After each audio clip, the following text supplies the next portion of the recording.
고린도전서 9장 1절에서 15절 말씀을 통해서 복음을 위해 포기하는 기쁨을 아십니까? 라는 제목으로 우리 셀라이프 큐티 함께 나누기 원합니다. 우리 먼저 오늘 본문을 처음 읽고 어떠한 생각이 드셨습니까? 이 사도 바울의 자기 자신의 사도성을, 이 권리를 보여주는 말씀이죠. 그래서 9장 1절에 작은 글씨로 사도의 권리라는 이런 소제목이 붙은 것처럼 자기 자신에게 이러한 많은 권리가 있음에도 불구하고 오직 복음의 영광, 그 복음을 위해서 이 복음이 전해지고 복음이 가리키고 복음이 우리에게 주는 수많은 하나님께서 주신 그 많은 유익을 위하여 사도 바울은 장애가 되지 않도록, 걸림돌이 되지 않도록 이 모든 권리를 포기하고 하나님의 영광을 위하여 복음으로 말미암아 살겠다라는 그 이야기를 우리들에게 해주고 있는데요. 그래서 곰곰이 생각해 보면은 이러한 결심과 결단, 이 사도 바울 스스로 한 것일까라는 그런 의문이 될 정도로 왜 이렇게 결단을 하였을까? 사도 바울이 예수님을 만나고 또한 그 예수님께서 사도 바울 인생의 전부가 되어지고 인생의 전환점이 바뀐 이후 그의 결단과 결심은 자기 의지로 나온 것이 아니라 성령님께서 그 의지까지도 어루만져 주시고 복음으로 말미암아 살겠다 하는 이 사도 바울을 어떻게 책임져 주시고 어떻게 그 모든 것을 잃은 것 같아 보이지만 모든 것을 가진 자로서 사도 바울의 이 복음의 귀한 사명을 감당하도록 하셨구나라는 그러한 생각을 가지고 오늘 본문을 보게 되었습니다. 그럼 두 번째로 오늘 본문에 나타난 인물, 사건, 장소가 오늘 본문과 어떤 관계가 있을까요? 이 바울은 처음부터 자기 자신이 가진 권리를 이야기합니다. 여러 가지 권리가 다 있음에도 불구하고 이 복음 전파에 지장이 없도록 그 권리 사용하지 않겠다라고 이야기합니다. 그래서 이 사도직의 증거를 어떻게 이야기할까요? 이렇게 수많은 권리가 있음에도 고린도 교회 성도들, 너희들이 나의 사도됨의 권리의 증거이고, 그리고 이 고린도 교회 성도들 존재 자체가 내가 사도된 것이다라는 그 확증의 도장과 같은 대상이다라고 이야기하는 것입니다. 그리고 3절에서 6절에 이 사도직에 대한 이 변호를 하게 되는데요. 왜냐하면 바울을 비판하는 자들이 이 고린도 교회 안에 들어왔습니다. 그래서 비판하는 자들은 이 바울이 교회의 재정 지원을 받지 않고 선교 활동을 하는 것이 사도 자격이 없다라고 스스로 인정하는 것과 같다라고 주장하고 있기 때문에 그렇습니다. 그러나 그것은 효과적인 복음 전파를 위해서 지금 사도 바울이 모든 권리를 포기하였지 이 사도 자격에 부족함이 있기 때문에 이러한 모습을 행한 것이 아니다라고 이야기하는데요. 왜냐하면 이 당시 고린도 지역 또 이 헬라 세계에서는 육체 노동을 천하게 여겼던 상황입니다. 그래서 바울이 노동을 하지 않고 사역할 권리가 충분히 있음에도 그 권리를 사용하지 않겠다라고 고백하는 것입니다. 그래서 바울이 일하면서 이 텐트 메이킹이라고 하죠. 일하면서 복음 사역을 한 것에 스스로 사도의 자격을 인정하지 않는 것, 이것이 지금 고린도 교회가 가지고 있는 오해다라고 이야기하는 것입니다. 그래서 이러한 사도 바울의 이 권리, 그리고 자기가 지금 함께 이 모든 권리를 포기하면서 복음으로 말미암아 산다라는 그 예를 7절에서 군인, 포도 얹기, 양치기의 비유를 통해서 주장하는데요. 이것이 비단 우리의 삶의 모든 삶 속에 적용되지만 이 복음 전하는 자기 자신에게도 적용하고 있다라는 것입니다. 그럼에도 바울은 이러한 적용을 참는다라고 이야기하죠. 이 참는다라는 것은 지붕을 덮는다라는 뜻을 가지고 있는데요. 모든 것을 감수하고 묵묵히 견딘다라는 것입니다. 내가 이것을 포기하고 이 권리를 주장하였을 때 나에게 오는 어떤 섭섭함, 어떤 고통, 아쉬움 왜였겠습니까? 그럼에도 불구하고 사도 바울은 참는다라고 이야기합니다. 아무리 사소한 것이라 할지라도 지붕을 덮는 것처럼 다 참는다라고 이야기합니다. 사도 바울은 원래 자유인, 원래 로마인으로 태어났지만 권리 없는 노예 생활의 방식을 택하였다라는 것입니다. 그래서 모든 것을 참는다라고 이야기한 것이죠. 세 번째로 본문에 나타난 하나님은 그럼 어떠한 하나님이겠습니까? 이 복음을 위해 수고하는 자는 그에 대한 보상보다 이 복음의 영광을 최우선으로 여기는 것입니다. 그래서 하나님은 복음을 위해 수고하는 이러한 삶 속에 풍성한 열매를 맺도록 모든 것을 하나님은 베풀어 주시고 돌보시는 그 하나님을 보게 되는 것이죠. 이러한 관점으로 오늘 우리는 이 세 가지로 오늘 본문을 통하여 이 적용점을 함께 살펴보길 원하는데요. 첫 번째로 우린 나 자신이 누구인가라는 이 정체성의 적용점을 한번 생각해 보길 원합니다. 우리는 복음을 통해 자유자가 되었습니다. 이 자유자가 되었다라는 것은 구원받은 삶이 되었다라는 것이죠.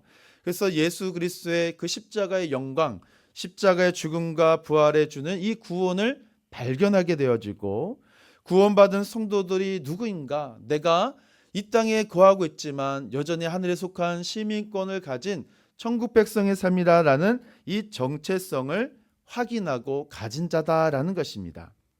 왜 우리가 이 땅을 살아가면서 내가 구원받고 하늘의 시민권을 받은 이 천국 백성의 성도라는 이 정체성을 분명히 해야 될까라는 것이죠. 왜냐하면 복음을 통해 나 자신의 정체성을 우리가 올바로 이해하고 이 말씀에 기준되고 말씀에 붙들려서 내가 누구인지를 분명히 아는 자들에게 하나님께서는 그의 삶을 통하여 복음의 온전한 열매를 맺게 해주십니다. 이 복음의 온전한 열매를 맺도록 우리가 말씀에 순종하게 하시고 성령의 인도하심과 그 가르침에 우리가 기쁨으로 복종할 수 있도록 은혜를 베풀어 주시기 때문에 그렇습니다. 그래서 내가 누구인가를 분명히 알게 되면 나의 인생의 거룩한 정체성 그 방향을 끝까지 유지할 수 있다라는 것입니다. 내가 누구인지 알지 못하면 이 길이 맞는가? 저 길이 맞는가?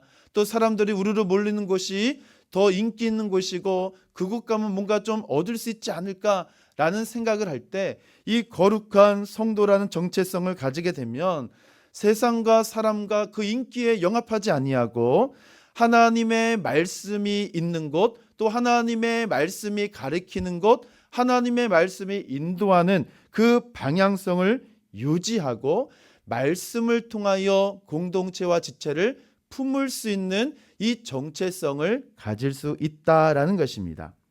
사랑하는 성도 여러분, 나 자신의 그 정체성, 성도라는 하나님의 백성이라는 이 정체성을 바로 가지고 있을 때 잃어버렸던 기쁨을 회복되어지고 특별히 오늘 사도 바울이 자기 자신의 모든 권리를 포기하고 복음으로 말미암아 살겠노라라는 이러한 이 복음의 확신이 우리 가운데 회복되어질 때 비로소 내가 누구인지 또 어디로 가려야 되는지 분명히 알 수 있다라는 것입니다.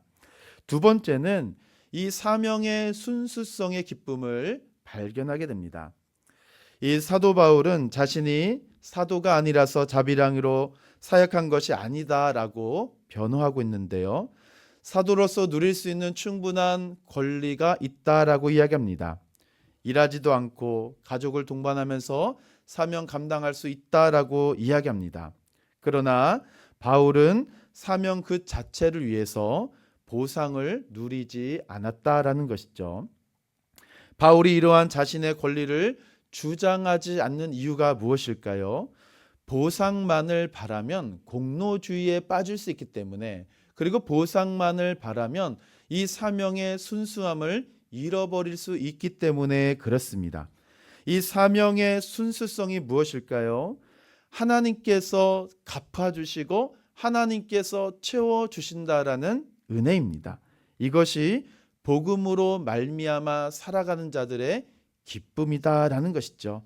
지금 당장 보상이 없더라도 내가 감사할 수 있는 이유가 무엇일까요? 바로 하나님이 나를 복음의 귀한 사명자로 불러주셨기 때문에 그렇습니다. 지금 사도 바울은 모든 것을 다 가질 수도 있었지만 기꺼이 포기할 수 있었던 이유는 여전히 지금 사도 바울을 들끓게 만들고 사도 바울을 기대하게 만들고 사도 바울을 기쁨으로 충만하게 만드는 이 사명의 순수함이 있기 때문에 그렇습니다. 세 번째로는 이 권리를 포기할 때 얻는 기쁨이죠.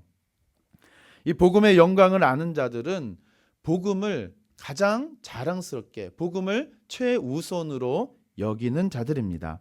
어떤 것과도 비교할 수 없는 그 복음의 가치를 알기 때문에 우리는 복음을 위하여 기꺼이 나의 시간도, 나의 물질도, 나의 생애도, 나의 모든 것을 하나님 아버지께 올려드릴 수 있는 이 모든 권리를 우리는 포기하고 드릴 수가 있다라는 것입니다. 그래서 우리는 오늘 바울같이 복음의 장애가 되지 않도록 나 자신의 모든 것을 포기하는 자, 사랑하는 성도 여러분, 우리가 권리를 포기한 때 세상은 우리를 어떻게 볼까요? 이 세상은 우리를 조롱하고 또 우리가 이 모든 것을 포기할 때마다 아깝지 않느냐 여러 가지 이야기로 우리를 속삭이고 또 우리를 넘어뜨리려 할 때 사도 바울이 오늘 우리에게 주어진 말씀같이 복음으로 말미암아 살리라. 내가 모든 것을 가질 수도 있고 취할 수도 있지만 이것을 여기지 아니하고 오직 복음으로 말미암아 살아갈 때 하나님께서 나의 인생에 어떻게 책임져 주시고 역사해 주시는가. 사랑하는 성도 여러분, 우리 인생의 뒤안길을 돌아보면 이 모든 것을 우리는 고백할 수 있지 않을까요? 하나님께서 여기까지 우리와 함께 하시고 하나님께서 우리를 여기까지 도와주시고 우리를 어떻게 인도하시고 먹이시고 재우시고 입히시는지 우리 사랑하는 성도님들이 벌써 간증이 되어지고 자랑이 되는 것 아니겠습니까? 복음을 전할 때 영혼 구원의 기쁨을 얻기에 무엇과도 바꿀 수가 없고 복음으로 살아갈 때 하나님께서 주시는 은혜와 기쁨을 알기 때문에 세상이 줄 수 없는 그 평안의 그 기쁨을 알기 때문에 우리는 기쁨으로 나의 모든 것을 하나님의 영광을 위하여 아낌없이 드릴 수가 있다라는 것입니다. 사랑하는 성도 여러분, 이러한 이제 찬양 복음성가 가사가 있는데요. 세상이 당신을 모른다 하여도 주님은 그 일을 마음에 새겼네 라는 찬양 가사가 있습니다. 남들이 알아주지 않아도 주님은 그 수고를 다 기억하십니다. 그래서 우리는 감당할 수가 있는 것이죠. 우리의 현장이 열악합니다. 보상이나 대우가 없어도